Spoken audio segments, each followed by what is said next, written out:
Olá, pessoal, boa tarde. Hoje a nossa live vai ser um dia um pouco diferente, né? Nós sempre fazemos às 19h30, porém hoje nós vamos falar sobre o conforto ambiental nos ambientes de trabalho, logo agora, às 15 horas. A Astec já está por aqui. Deixa eu aproveitar para mandar uns convites para mais pessoas poder participar conosco. Essa live vai ficar gravada para vocês poderem assistir aí posteriormente, né? Muita gente não vai conseguir assistir nesse horário, mas vou deixar disponível aí para vocês. O pessoal já está chegando aqui. Deixa eu só ir fazendo os protocolos. Aí, deixa eu já chamar aqui o meu convidado. Vou só aguardar ele aqui entrar. E aí, pessoal, como está aí o conforto ambiental de vocês? Olá, Tufi! Olá, tudo bem? Boa tarde, joia! Está me ouvindo Estou bem? ouvindo, e você está ouvindo bem? Tá ótimo! Então tá bom. Isso aí, uma live um pouco diferente, né? É, Nós sempre trazemos temas aqui relevantes, porque a ergonomia ela é multidisciplinar, né? é. E nada melhor do que a gente poder falar aí sobre o conforto ambiental nos ambientes de trabalho. Antes da gente iniciar, só esperar o pessoal já está entrando aqui, vou fazendo uma introdução aqui para a gente ir sintonizando no assunto. Mas eu visito muito canteiro de obras, né? E quando a gente vai em canteiro de obras, a gente tem às vezes a parte administrativa, que o pessoal utiliza containers, né? E não tem essa preocupação com aquela condição ambiental muitas das vezes, né? Então, é onde a gente tem muita queixa, né? E quando nós falamos de desconforto, como diz a auditora fiscal Laila Vilela, né? É muito subjetivo. É. Porque eu falar do conforto do outro, né? Eu não tenho como falar do conforto do outro sem ele mesmo declarar ali sua sensação. Então, gente, esse vai ser o nosso bate-papo, né? O conforto ambiental no ambiente de trabalho. Eu gostaria que o Tufi se apresentasse aí para vocês, falasse um pouquinho da Astec também. Tá Pode bom. ficar Meu à nome vontade. tá. Meu nome é Tufi Messias Saliba. Nós estamos trabalhando aqui na Astec e minha formação é engenheiro de segurança, sou advogado também, tenho curso de mestrado em meio ambiente e alguns outros cursos de pós-graduação na área. E nós ministramos treinamentos, né, a respeito de segurança e higiene ocupacional, além de prestar serviço nessa área de perícias, de avaliações ambientais, etc. Então, nós estamos aqui Ótimo. para o seu convite, primeiro te agradecer o convite, né? E nós vamos aqui falar um pouquinho aqui, ou esclarecer algumas dúvidas a respeito do conforto nos ambientes de trabalho, condições de conforto no ambiente de trabalho, conforme a NR17. Ok? Ótimo. Isso. Eu tive o privilégio, né, de recentemente fazer o curso com você, de perícias. Foi sobre insalubridade, né, e periculosidade. E quando eu postei lá um pouco, né, do evento, o pessoal falou assim, olha, quem faz curso com o Tufi está a mil luz à frente na área de SST. Então, falar para o Tufi se apresentar, né, é mais uma formalidade aqui, porque praticamente todos os profissionais da área de segurança do trabalho conhecem, né, o Tufi. Então, é uma pessoa muito importante aqui para esse bate-papo, né? Então, E eu Tufi, que agradeço.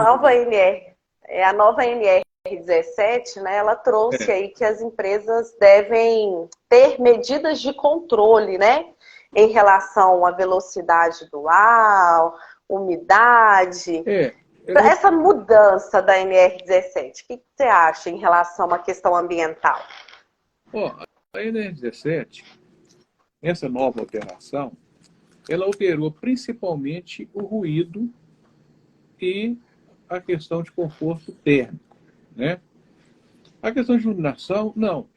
Então, nós temos quatro situações de conforto né? Como vou até falar antes do conforto do ambiente de trabalho, que é a iluminação, é o conforto térmico, o conforto acústico, e em alguns lugares, até algum particulado mesmo, você tem uma resolução da Anvisa, que aí no âmbito do conforto, questão de fungos no ambiente, né, que você também pode medir os fungos, principalmente nos ambientes climatizados. A questão de fungo, poeira. E CO2 também, o dióxido de carbono, também a Anvisa estabelece alguns critérios desse tipo para ambientes climatizados. Aí tem uma resolução da Anvisa que trata sobre isso. Inclusive, tem um anexo aqui da NR17 que remete à aplicação, parece que é aqui do telemarketing, ela remete à aplicação desses parâmetros também da Anvisa. Depois eu vou mostrar aqui vocês. Mas, basicamente, na NR17, ela fala do conforto, né, do conforto da temperatura, conforto acústico e iluminação. Bom, a iluminação, a alteração que houve aqui, por exemplo, no caso do ruído, ficou parecido. Lendo aqui o subitem 17.8.4.1.2 da NR17, fala assim, para os 17.8.4.1.1. O nível de ruído para conforto deve respeitar os valores de referência para os ambientes internos, de acordo com sua finalidade, uso estabelecido em normas técnicas. Primeiro erro aqui desse item, depois o pessoal acompanhar lá na NR17. Né? Eu estou lendo a NR17. Primeira Isso, depois eu posto o trechinho lá. A primeira questão aqui é que a alteração, já não foi boa, em função disso aqui, em normas técnicas oficiais. Quais normas técnicas? Né? Ela não especifica as normas técnicas. A norma antiga, a norma revogada, ela estabelecia que era a NBR 10.152. A NBR 10.152 estabelece os critérios de avaliação, os limites, né, os valores permitidos para ruído nos ambientes de trabalho, né, para fins de conforto. Então, a norma antiga fazia referência à norma da BNT, essa norma da BNT. Foi retirado isso, colocou normas técnicas. Então, isso aqui torna a norma subjetiva. Qual norma técnica? É óbvio que, no Brasil, a norma técnica mais básica é essa NBR 10.152. Né? Não conheçam a outra sobre conforto acústico nos ambientes de trabalho. Pode termos outras normas internacionais, mas, assim, em termos de Brasil, essa talvez seja a mais utilizada, a mais recomendada para ser utilizada. Mas a norma não especificou. Né? Em seguida, ela fala o seguinte: para os demais ambientes, então ela fala os valores estabelecidos nessa norma. Essa norma, por exemplo, a NBR 10.152, ela estabelece níveis de ruído para diversos ambientes de trabalho, para escritório, para biblioteca, para salas de computação, várias situações, vários ambientes, né, que ela determina não só o conforto com o nível de ruído, como também com o nível do critério, né, que é a curva NC. A curva NC, você exige, você faz uma análise mais detalhada, incluindo as frequências do ruído. Aí, o que a norma segue falando? O nível de... para os demais casos, o nível de ruído de fundo aceitável para efeito de conforto acústico é de 65 dBA. Então, ela fala, primeiro, ela ficou a mesma coisa, só que ela retirou. A única coisa, a grande mudança que ela tirou. A norma que ela citava, que era como referência, ela tirou. Então, aqui ela coloca a mesma redação. Aí você vai considerar, então, o conforto como ruído de fundo, 65 dBA. O nível de pressão sonora equivalente ponderado em A, né, que ela vai considerar como nível de ruído de fundo para fins de conforto. Ou seja, naqueles locais onde onde você não há nenhuma, não é citado, ou não tem nenhuma relação, não é mencionado nos limites lá da NBR 10.152. Uhum. A norma 10.152, normalmente, o que o pessoal faz? Quando eles vão medir conforto, normalmente compara com esse 65 dBA aqui. Porque essa norma da Sim. BNT, a NBR 10.152, os limites são mais baixos. Bem mais, Uhum. certo? Bem mais. Então, os limites lá é 50 dBA, 45, tem 45, 50, são bem inferiores aos 65. Agora, uma coisa que a gente tem que lembrar bastante aqui é como que lembrar bem aqui, é como o pessoal faz essa medição. Às vezes a pessoa vai fazer uma medição de conforto acústico, chega lá que quer medir o ruído com dosímetro de ruído. Você não vai utilizar dosímetro de ruído. É. Se eu utilizar dosímetro de ruído, você pode obter valores elevados, porque a pessoa conversa, fala alto. O Sim. dosímetro é uma medição individual. Quando eu vou fazer uma medição individual, normalmente você vai fazer quando eu estou avaliando um risco de dano auditivo, uma insalubridade, por exemplo, uma exposição para fins de aposentadoria. Conforto, eu não vou fazer dosimetria.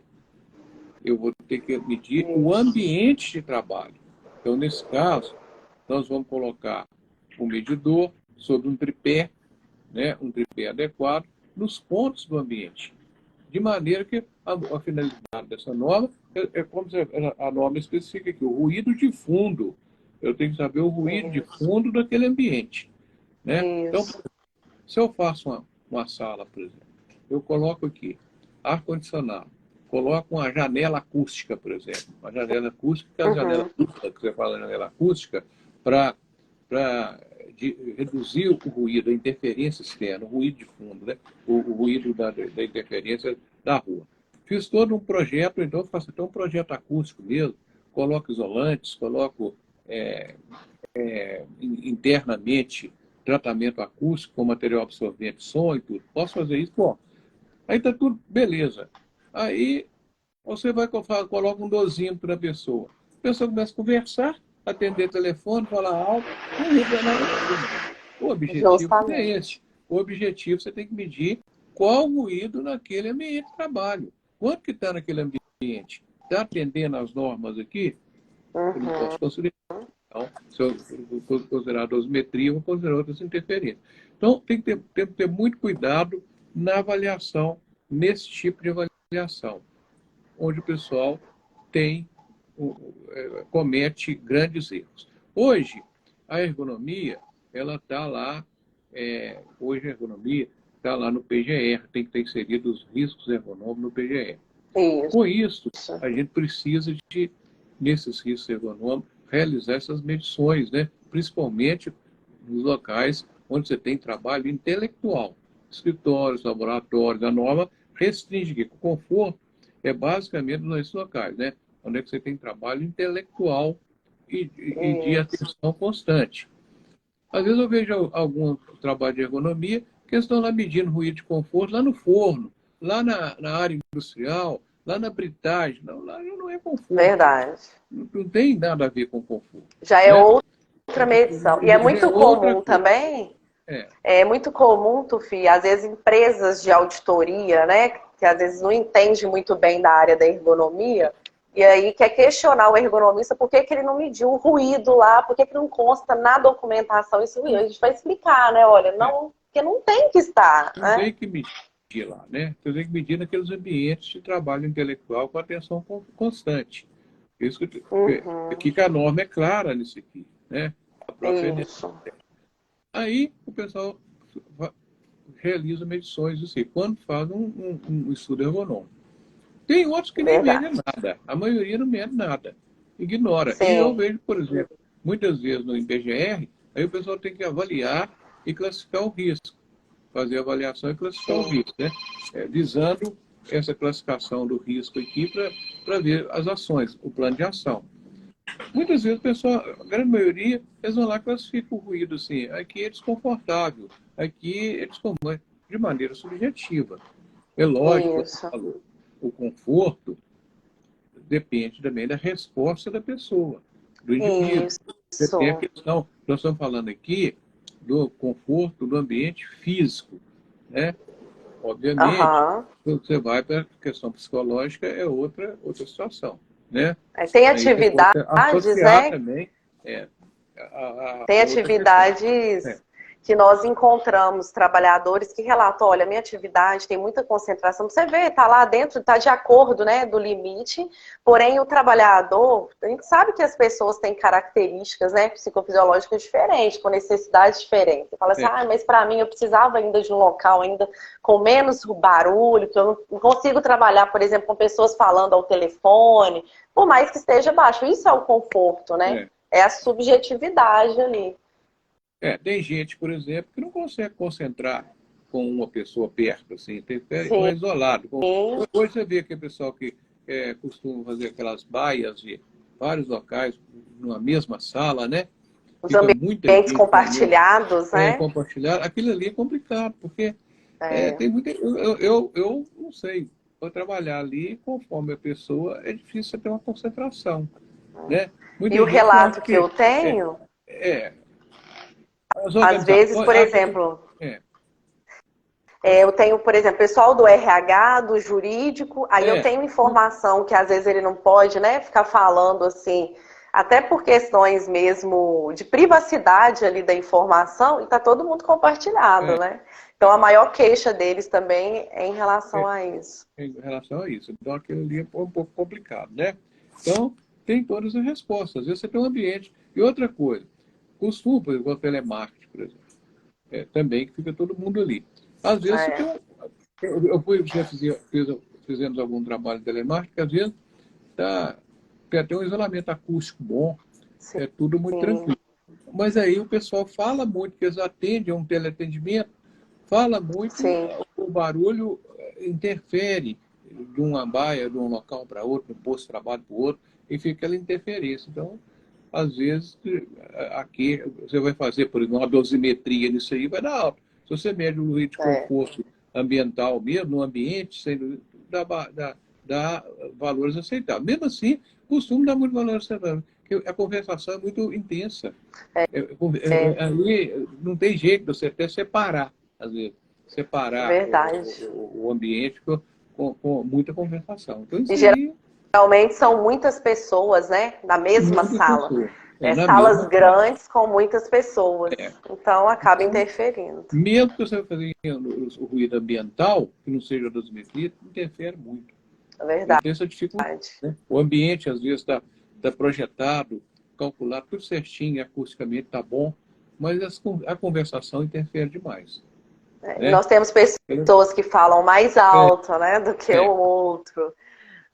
E tem aquilo que você falou também, né? Tem pessoas que não concentram, né, com aquilo ali. Às vezes o ruído está bom para ela ali, mas o ruído, ela não consegue ter uma concentração. Com tanta verdade. Próximo, tira a atenção, né? Bom, então isso aqui nós falamos então da questão do ruído, né? Agora vamos falar da temperatura. A temperatura também houve uma alteração significativa, né? A norma fala o seguinte, é o subitem 17.8.4.2. Então ele fala aqui o seguinte, a organização deve adotar medidas de controle da temperatura, da velocidade do ar e da umidade, com a finalidade de proporcionar conforto térmico nas situações de trabalho, observando-se o parâmetro na faixa da temperatura do ar entre 18 e 25 graus para os ambientes climatizados. Então, observa que a norma aqui, a norma anterior, ela estabelecia o seguinte, que a umidade relativa do ar deveria ser, no mínimo, 40%. A velocidade do ar tinha que ser menor que 0,75 metros por segundo. E estabelecia como critério de avaliação o índice de temperatura efetiva. O índice de temperatura efetiva deveria ficar na faixa de 20 a 23 graus, me parece. O índice de temperatura efetiva É um índice de avaliação de conforto, onde você vai realizar as medições com a temperatura de bulbo seco, que é a temperatura comum, e a temperatura de bulbo úmido. Aí você coloca, são dois termômetros paralelos, você coloca num psicrômetro. Nesse psicrômetro, você determina esses dois valores. E você mede também a velocidade do ar. Com a velocidade do ar, temperatura de bulbo seco, temperatura de bulbo úmido, você entra num ábaco e determina a temperatura efetiva. Esse é um critério de conforto utilizado, né, em vários lugares. E tem outros lugares, como mina subterrânea, às vezes eles têm um índice de conforto que utiliza a temperatura efetiva. Então, é um índice apropriado. Existem outros índices para conforto, avaliar conforto? Existem. Existem outros índices que vão até mais além do que medir só a temperatura de bulbo úmido, temperatura de globo, temperatura de bulbo seco. Vai também analisando o tipo de atividade, as reações psicológicas das pessoas, entra nessa questão também, da questão psicossocial, para você definir se ela sente aquilo desconfortável ou não, né? Agora, a norma, a alteração da norma, ela simplesmente retirou o índice de conforto, que é o índice de temperatura efetiva, que seria o índice mais científico para você avaliar isso. E colocou a temperatura de bulbo seco, entre 18 e 25, no ambiente climatizado. Então, não sabemos que é complicado, porque, principalmente a temperatura, mesmo a temperatura efetiva também não associava a questão psicológica. Era simplesmente uma medida física também, né? Mas, mesmo assim, é um índice de avaliação. Você podia associar com outros parâmetros. Sabemos também que aí é mais subjetivo ainda. A parte subjetiva aí influencia demais, por exemplo.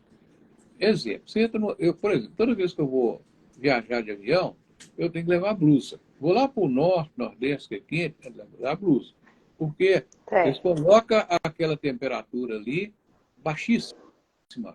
Baixíssima. Que eu sinto frio. Eu posso ser o calor que tem que você não levar blusa, todo mundo já teve experiência.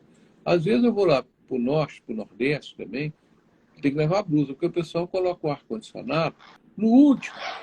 Então, os caras sentindo frio. Eu, pelo menos, quer dizer, eu sinto muito desconfortável. E mesmo para você regular uma temperatura dessa aí no ambiente de trabalho, é muito complexo. Cada um. Ainda mais esse lugar que coloca esse tanto de gente junto. Aí, temperatura é o que gira confusão na certa. Você chega, as mulheres estão de cachecol, 2, 3 blusas e os homens morrendo de calor. Exato. Isso é muito. Então, a temperatura então, é muito complicado. Agora, a norma aqui, ao invés de avançar, de colocar um índice, existem outros índices que inclusive levam em consideração, cadê o livro? Leva em consideração a questão subjetiva também, leva em consideração outros parâmetros, entendeu? Mas a norma, pelo menos, ela regrediu para uma temperatura comum. Então, a temperatura comum, ela tem que ficar situada entre 18 e 25. Nós temos esse livro aqui, ó. Eu te mostrei aquele dia, não, né? Mostrou, eu vou até compartilhar a capinha dele depois da live. Aqui, inclusive, a gente comenta sobre esses outros índices de conforto térmico. Legal. Entendeu? A gente cita nele aqui, não sem assim, aprofundar, você pode aprofundar na bibliografia aí, que nós citamos, que você tem outros índices que você pode atuar aqui na questão do conforto térmico. Então, hoje, por outro lado, ficou muito simples também você fazer a avaliação do conforto, né? Porque basta você medir a temperatura. Que antes também, mesmo quando a nova temperatura efetiva, os ergonomistas também não sabiam nem o que era. Vai desculpar, a maioria não sabia nem o que era temperatura efetiva. Muita gente vinha aqui me alugar um aparelho ou pegar aqui, os índices de ergonomia, nunca mediram temperatura efetiva e dificilmente você viu medir a temperatura efetiva. Eles nem tinham conhecimento. Alguns outros aqui tinham porque de vez em quando vinham aqui e me alugavam uns psicrômetros, né? O anemômetro, WA, o anemômetro, o psicrômetro, você mede a temperatura do bulbo seco, bulbo úmido. E o anemômetro, você determina a velocidade do ar. Né? E com o psicrômetro também você determina a umidade relativa e a temperatura efetiva. Né? Mas muita gente não tinha muito conhecimento sobre isso. Eu acho que uma defasagem, norma, né? Uma defasagem na formação da maioria. E, infelizmente, também não realizaram essa avaliação. Com isso aqui, ficou mais simples, né? Você pega a temperatura, principalmente se você vai fazer uma análise preliminar, né? Análise econômica preliminar, para atender lá o PGR, por exemplo, você já mediu aqui, você já tem um parâmetro, né? Um parâmetro quantitativo para você definir, né? Para definir, para avaliar o risco e classificar o risco, né? Ô, Tufi, essa é até uma questão importante, porque o pessoal sempre pergunta, né? Ah, mas para eu fazer uma EP, eu preciso medir? Né? Lá fala que pode ser, né, verificado a subjetividade. Porém, é muito comum a gente na empresa, por exemplo, você fala assim, o trabalhador falou que a iluminação está ruim, um exemplo. A empresa, você como responsável técnico por aquele documento, ela vai falar, mas você não mediu? Então, assim, é muito melhor você apresentar dados quantitativos, né, do que você ficar nessa briga com o cliente, discutindo o que o trabalhador falou, o que ele achou, né? Então, é muito mais fácil para a gente. É lógico que ouvindo, você tem que ouvir nesse caso aqui, mas às vezes ele é difícil dele avaliar. Você pode, ele já é um parâmetro, mas se você quantificar, torna um dado objetivo, né? Por exemplo, a temperatura quantos locais... nós temos que a temperatura é um desses parâmetros, né? Temperatura, aí a resposta é muito importante. Já na iluminação é um pouco diferente. A iluminação, nós vamos falar daqui a pouquinho, no outro item, né? A iluminação já é um pouco diferente. A iluminação não, você mediu aqui precisa de tantos luz, já definiu aí, você não tem... Verdade. Você pode até sentir o ambiente escuro, como você também, a sua sensação de temperatura aqui, você já sabe, né? Você já tem inicialmente aquela sensação. Mas quando você tem parâmetro para quantificar, eu vou fazer uma análise preliminar, isso aqui ficou mais fácil. Só de você medir uma temperatura, você já tem uma temperatura lá, né? Você já tem um parâmetro. Ruído, você chega a um decibelimpo, você não precisa nem de medir, pegar um decibelimpo mais sofisticado, às vezes, você pode pegar um decibelimpo mais simples, um medidor de ruído, né? Um decibelimpo mais simples e medir. Então, hoje você tem instrumentos de todo valor, né? Então você tem aparelho decibelimpo barato, R$500, 700. Verdade. Mais barato. Não precisa de um aparelho de 20 mil, né? Como você tem o mais sofisticado. Aqui dá para você fazer. A outra situação, agora, a umidade relativa saiu. A umidade relativa, a norma fala aqui, ó, a velocidade e a umidade, de acordo com a finalidade, né? Medida de controle da temperatura e velocidade, com a finalidade de proporcionar conforto. Mas não fala parâmetro nenhum da velocidade e na umidade. Existe uma norma da Anvisa que tem esses parâmetros, entendeu? Tem alguns parâmetros nos ambientes climatizados. Então, se você quiser ter uma referência, pode pegar lá também nessa norma, nessa resolução da Anvisa. Vou até ver aqui, que ela é citada aqui, ó, ela é aqui aqui pelo anexo, tem um anexo aqui é o anexo de telemarketing, deixa eu ver aqui, telemarketing, condições sanitárias, é o anexo da NR17, né? O anexo 2. Anexo 2 da NR17, quer ver? Só um minutinho aqui, eu estou procurando aqui onde está esse item. Capacitação, equipamento,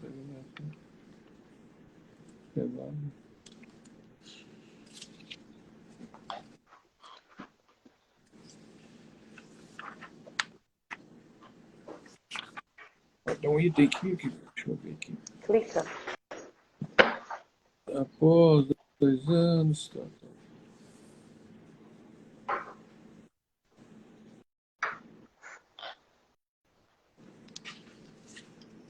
Condições ambientais. Ela vem citando as condições ambientais, e no anexo 2, né? Que as condições dessa... Aí vem aqui, ó, no item 5.3, vai falar assim, ó, para a prevenção da chamada síndrome do edifício doente, né, deve ser atendida a Lei 13.589. E o subitem 15.5.5.1.1 da NR1. Aí vem aqui, ó, disposições sobre a qualidade do ar nos ambientes climatizados de uso público e coletivo, com redação dada pela Resolução 9, de 16 de janeiro de 2003, da Anvisa. Então, a Resolução 9 da Anvisa, de 16 de janeiro de 2003, se você entrar na internet aí, você pega essa resolução. Então, ele estabelece lá os critérios da umidade, da temperatura, da velocidade, e fala dessa questão da síndrome do edifício doente, da poeira nesses ambientes climatizados, do dióxido de carbono, CO2, né, quando muita pessoa falando, pode aumentar o CO2, e dos fungos, que ela fala que você tem que fazer uma medição dos fungos interno e externo. Aí ela te dá uns valores permitidos de fungo no ambiente de trabalho. Entendeu? Aí, isso aqui também, essa norma aqui, então, do telemarketing, prevê essas medições. Então, o conforto também com esses outros parâmetros do ambiente climatizado. Entendeu? Eu cheguei a receber perguntas, né, de profissionais das empresas falando, mas Gleice, o que nós vamos usar aí como referência, né? Porque não tem mais ali a referência. Eu passei, foi até essa da Anvisa mesmo. Então, assim, fica um pouco difícil, né, para quem não entende aí da área, né? Se tivesse prescrito ali, facilitaria bastante. E além disso, essa resolução, engraçado, porque aqui no anexo do telemarketing, ela manda, inclusive, tratar essas outras questões que eu estou falando, dos fungos, da poeira, que essa nova da Anvisa trata disso tudo. Mas na outra, no geral, aqui, nos outros ambientes, ela não remete à Anvisa, né? Bom, agora... E é cada ar-condicionado que a gente chega a pingar, né? Poeira, às vezes, assim. Formar até umas teias de poeira. Agora, o outro parâmetro importante que a norma cita é a questão da iluminação. A iluminação, a norma não restringe que é só nos ambientes climatizados, só nos ambientes que tem trabalho intelectual e de atenção constante. Ela fala aqui, ó, em todos os locais, é o 17.8.1, em todos os locais e situações de trabalho deve haver iluminação natural, artificial ou artificial, geral ou suplementar apropriada à natureza da atividade. A iluminação deve ser projetada de forma a evitar ofuscamento, reflexos incômodos. Às vezes, o excesso de iluminação às vezes é pior que a iluminação. Verdade. É um ambiente que você está batendo sol na sua mesa. Né? Verdade. Lógico que você tem parâmetros de controle, você colocar uma cortina, colocar filtro no vidro. Você tem outras maneiras de controlar, mas às vezes tem locais de trabalho, galpões, estão ofuscando. O sol bate dentro do galpão, no período da tarde, o cara está pegando sol ali. Aí você já tem um ofuscamento muito grande, um reflexo muito grande, que também incomoda, às vezes, mais que a iluminação deficiente. E o item 17.8.3 fala assim, ó, em todos os ambientes ou locais de trabalho, situações de trabalho internos, locais de trabalho internos, né? Deve haver iluminação em conformidade com os níveis mínimos de iluminamento a ser observado nos locais de trabalho, estabelecido na norma de higiene ocupacional 11, NHO 11 da Fundacentro, né? Iluminação nos ambientes do trabalho, versão 2018. Então, essa norma da Fundacentro, é lógico que tem uma norma da BNT também, que é 5413, e também das mesmos parâmetros. Ela estabelece, então, um nível de iluminamento para cada posto de atividade, trabalho, né? para cada campo de trabalho, atividade, em função do Isso. quê? Da exigência visual de cada tarefa, né? Então, Isso. vamos supor, a iluminação, você vai medir em lux, né, que é a unidade de medição, todo mundo fala que vamos medir um luxímetro, porque a unidade é o lux, né? Tem outras Sim. unidades também, dado internacional, que é fotocandela, por exemplo, mas aqui você usa o lux. O lux é a medida, é a unidade do nível de iluminamento. Então, eu tenho lá, por exemplo, uma sala com um computador, 500 lux. Mas se eu tenho, por exemplo, um galpão de estocagem, né, uma estocagem de material, 150 lux, a exigência lá é menor do que quem trabalha com um detalhado, né, que exige uma exigência visual muito maior dos detalhes, dos detalhes do trabalho. Então, você precisa de um nível de iluminamento maior. Você tem, por exemplo, uma prancheta de desenho, você precisa de mais detalhes, é 1000 lux. Você tem que, nesse caso, como ela fala aqui, usar até a iluminação suplementar, ou a iluminação localizada, né? A iluminação localizada, porque, às vezes, no ambiente geral, você não consegue obter aquela quantidade de iluminação, né, artificial naquele posto de trabalho. Uma sala de cirurgia, por exemplo, mais de 1000 lux. Dentista, por exemplo, ele tem iluminação suplementar, né? Isso, tem a iluminação suplementar porque às vezes no ambiente geral não consegue aquela iluminação, aquele nível de iluminação ali, né? Então, a norma estabelece, então, para todas essas tarefas, os tipos de atividade, o nível mínimo que você tem que ter para você desempenhar com qualidade, desempenhar bem aquela atividade, né? E caso você não tenha, você tem que fazer as correções dos ambientes. Uma coisa importante também no ambiente de trabalho, não só o nível de iluminamento, mas você tem as cores, né? As cores no ambiente de trabalho também, é que se associa muito com as cores. Por exemplo, se você tem uma cor, as cores também têm sua reflexão. Então, o ambiente, por exemplo, que você pinta todo com a cor clara, ele vai ter uma iluminação melhor. Mas, às vezes, conforme você precisa de uma cor que influencia muito psicologicamente também o estudo das cores que você tem que usar, né? Não só na decoração, mas no ambiente de trabalho. A iluminação e as cores têm que ser bem combinadas, né? Para evitar o cansaço visual, né? Aquele cansaço visual.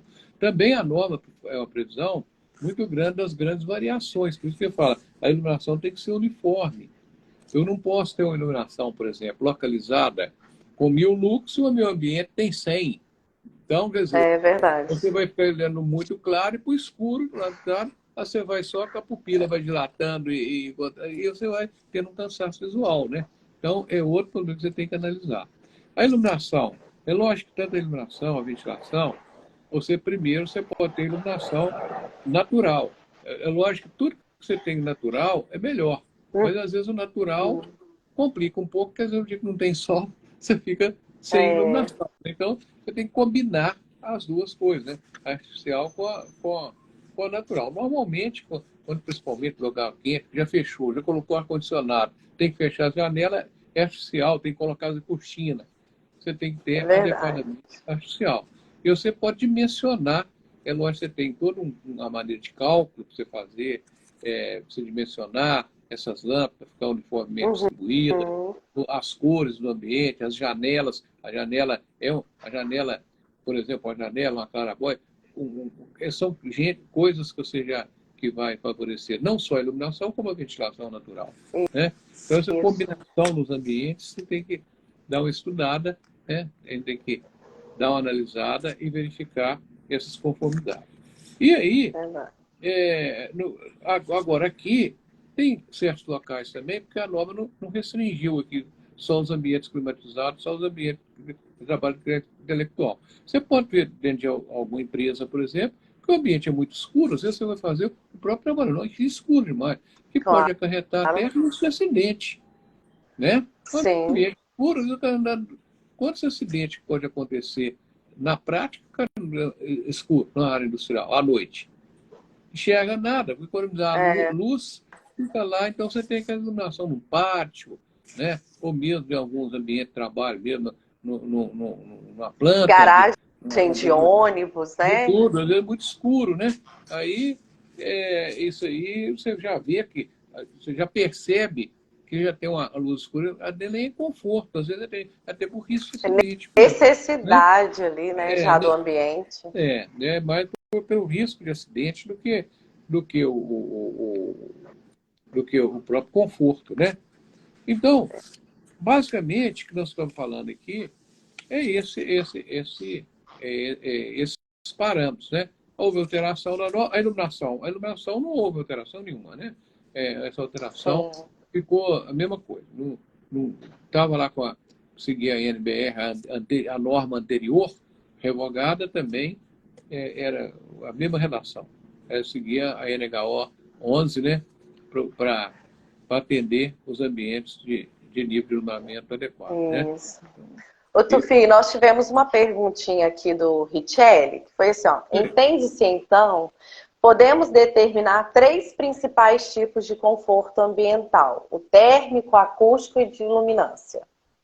Exatamente. Os três, basicamente, são os três, né? Mesmo quando estava na norma, você fala a umidade relativa do ar, que media também que era um conforto térmico, né? A umidade e a velocidade. Porque às vezes a velocidade do ar, ela pode proporcionar o conforto térmico. Por exemplo, às vezes você tem um ambiente, o melhor é você ter um ambiente natural. Se eu construo um ambiente, eu construo um escritório, onde eu tenho uma iluminação adequada, não, uma ventilação adequada, né? Adequada, que eu não preciso do ar-condicionado, é uma beleza. Que o ambiente climatizado, ele atrapalha muito para muita gente. Aquele negócio da subjetividade que eu estou falando ainda é ruim, até para que o ar-condicionado, a umidade relativa fica muito baixa. O ambiente fechado, a umidade muito baixa, traz outros problemas respiratórios, outras coisas. Verdade. Eu, pelo menos, eu só uso ar-condicionado no último caso.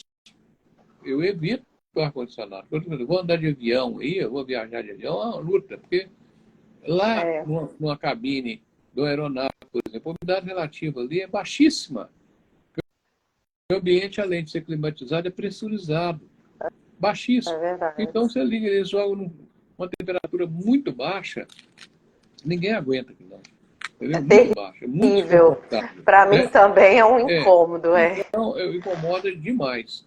E quando a gente pode, usar a natural, ótimo. Aqui no meu escritório, aqui, ó, eu tenho aqui, lá eu tenho um ar-condicionado, você viu, mas quando nessa sala que eu fiz aqui, a pessoa fez um puxadinho aqui. Então ela colocou muito desconfortável na época do verão. Eu coloquei umas placas ali, eu tinha um vidro. O vidro, o sol incide no vidro, esquenta muito o vidro, dependendo do sol bate, aquece o ambiente, fica um desconforto, esquenta muito. Eu fechei os vidros, coloquei um isolante térmico ali, coloquei o teto, coloquei um outro isolante aqui, teto. A telha, eu ia colocar aquela telha, vocês já viram falar naquela telha, sanduíche. Sim. Já ouviu falar? Que é a telha de sanduíche? São duas telhas que tem lã de vidro no meio. Isso. Aquela telha é excelente, mas ela é cara.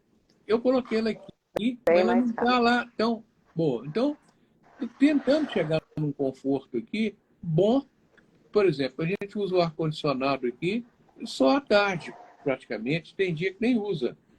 Porque o ambiente, abriu a janela, o ambiente fica confortável. Você evita o ar-condicionado. Entendeu?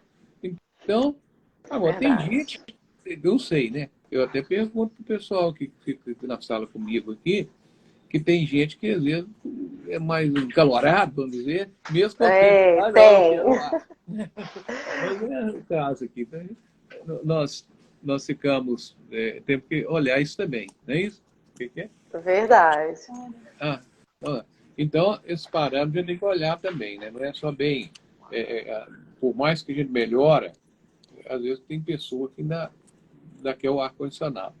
Tem gente que já Sim. acostumou com o ar-condicionado, porque não tem jeito. É aquela questão, né? Igual a Laila fala, como que eu falo do conforto do outro, né? Cada um vai ter o seu. É, E uma dica legal, por exemplo, para almoxarifado, eu vejo que sempre ambientes que tem aquelas telhas translúcidas, o ambiente é muito mais claro. Ele praticamente não usa ali a iluminação artificial, só no período da tarde. Então você chega... A iluminação ela é boa, mas ela costuma deixar passar um pouco de calor. Entendeu? Tem esse problema. Ela pode deixar passar um pouco de calor ali também. Um pouco, mas deixa. Ela, com a iluminação, é excelente. Excelente. Calor, né? Ela pode aquecer muito. Normalmente, esses galpões que você vê, almoxarifários, esses galpões industriais aí que você vê, às vezes o pessoal reclama um pouco do calor, mas mais desconforto. Por quê?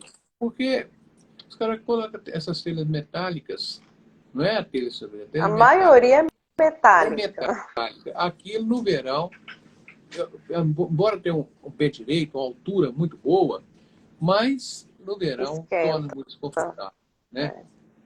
Aí teria, o que você teria que atuar primeiro? Atuar no telhado, trocar as telhas. Mas telhas, aquela telha que eu te falei, popularmente chamada de sanduíche, aquela isolante é cara. Aí o pessoal, para fazer um projeto desse, não, muito caro. E ela tem um resultado excelente.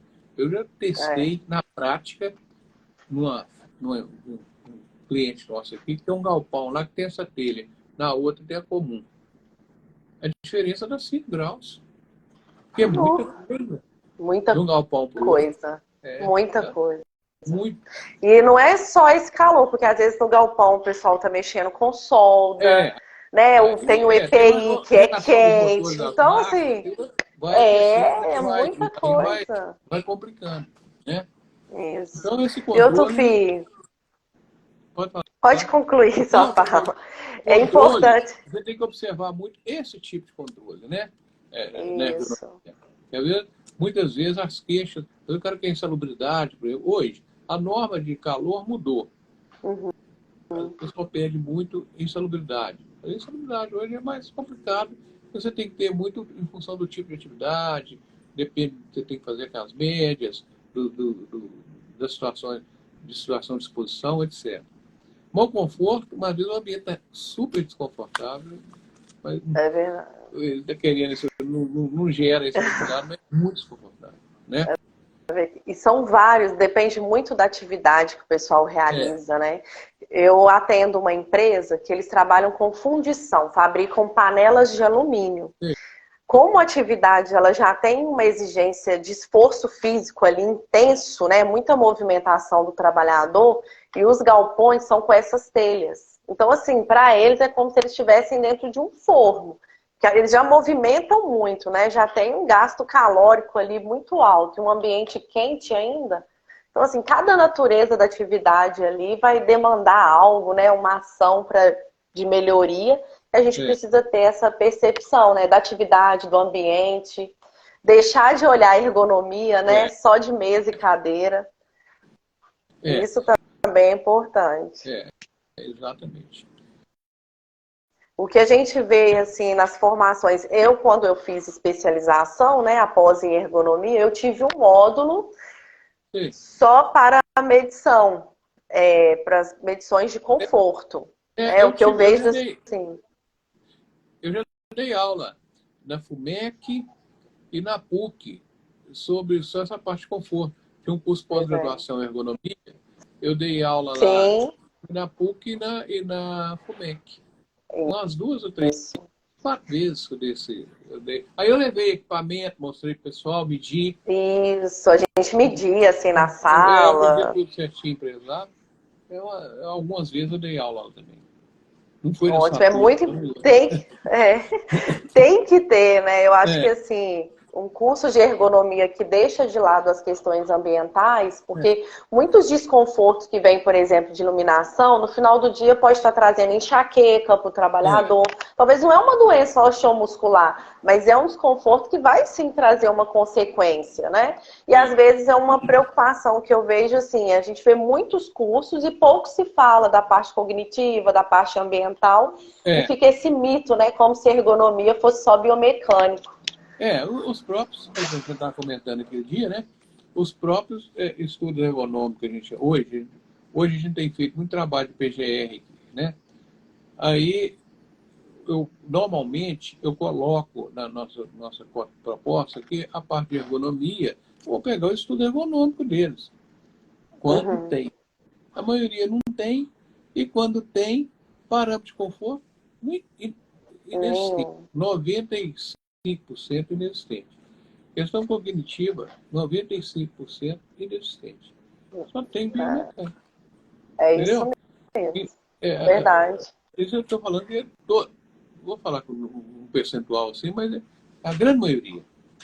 Não tem nada. Verdade, é o que eu encontro também. É isso mesmo. A gente encontra com profissionais, né, que ainda acham que ergonomista não pode fazer essas medições. Pelo contrário, né, tem que se fazer. Não, são medições ele tem uma responsabilidade, ele tem uma responsabilidade técnica ali. Você fazer uma análise ergonômica, preliminar, igual nós falamos, é uma medição simples. Você pode pegar um decibelímetro, um luxímetro. São equipamentos que não são caros. Um luxímetro, por exemplo, deve custar uns R$400. Tem um decibelímetro aí também, nessa faixa, 500, 600, só para você, né? Uma temperatura, você tem um termômetro, qualquer termômetro, você tem a temperatura lá, é tranquilo. Às vezes você tem um medidor, você tem até um medidor, eu tenho até um aqui que te dá umidade, te dá tudo, te dá temperatura, umidade, tem equipamento, desse jeito que tem, num só. É verdade, multifuncional, né? Tem ideia, multifuncional. Ele te dá umidade, temperatura, te dá velocidade, algumas velocidades. Às vezes não tem uma precisão tão grande, mas você tem uma ideia. Verdade. Hoje não é por falta de equipamento, de dinheiro, né? Para o profissional. É querer fazer. Tranquilo. Ótimo. Outro filho, mas eu acho que anteriormente, se você for fazer um estudo mais profundo de conforto, como a norma tinha, né, outros parâmetros, como a própria NBR 10.152 do ruído fala, aí você tem que fazer a medição de frequência. A medição de frequência do ruído, você tem um aparelho mais caro. Entendeu? Aí você tem que fazer o estudo para você determinar as frequências do ruído, não só para controle, ou mesmo para atender alguns parâmetros de conforto da curva NC, que antigamente era previsto e agora ele não tem mais na NBR, continua tendo, aí você tem que fazer uma medição de frequência, realizar a medição de frequência, né? Aí esse aparelho é um pouco mais caro, bem mais caro. Né? É igual recentemente nós fizemos uma live com um especialista de iluminação em relação à NH11. Ele falou assim, olha, hoje nós temos equipamento que vai medir a temperatura da lâmpada, igual está lá na norma. Mas se o profissional quiser ter a boa vontade lá no fabricante conseguir olhar, essa informação já está pronta para ele ali também. Já tem essa informação, já tem. Não precisa Verdade. Né? Isso mesmo. Ficou muito mais fácil, né? Se a gente for analisar em relação ao anterior. Sofia, a gente não teve mais perguntinhas. Eu queria te agradecer, né? Eu sei que é muito corrido aí para vocês da Astec, mas eu queria agradecer a sua participação, poder compartilhar conosco aqui o seu conhecimento, que é muito rico. Fico, né, lisonjeada de ter você participando aqui conosco.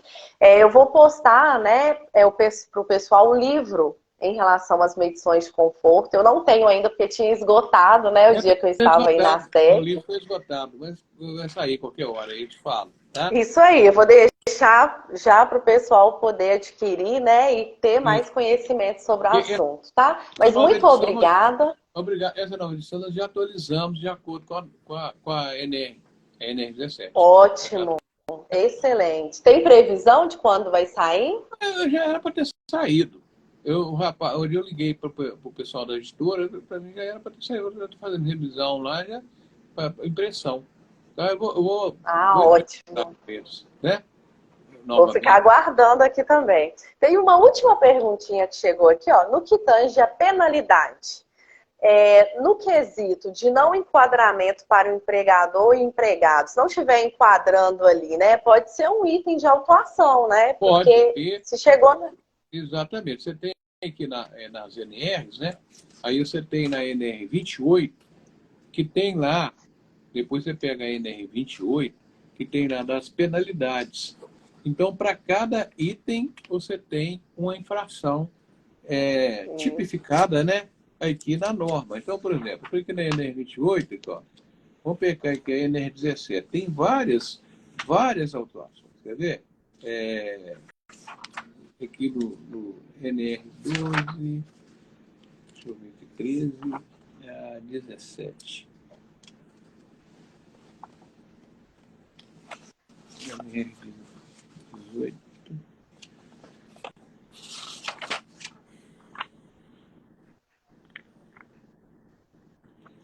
NR15. 17. Aqui, ó. Aí vem aqui, ó, o tipo de infração, né? E onde é que eles vão citando os itens aqui. Então, por exemplo, ó, subitem 17.2, não sei de cabeça. Infração 4. 17.2, infração 3. 17.31 exalina. Ele tem todos os itens aqui que tem infração. Isso aí, tudo que não estiver conforme... E também a infração do anexo 2. Todos os itens aqui, praticamente, quase todos os itens, tem uma infração devida aqui, né? E o tipo de infração. Isso aí. Então tem que cumprir direitinho, né? Exatamente. O empregador tem que estar atento ali ao plano de ação. Não é só medir, tem que cumprir ali as ações também, gente. Exatamente. Então, Tufi, muito obrigada. Agradecer o pessoal que participou aqui com a gente, vocês aí da Astec, viu? Então, sejam sempre bem-vindos aqui ao bate-papo conosco. Obrigado. Falou. Até mais. Tchauzinho. Tchau.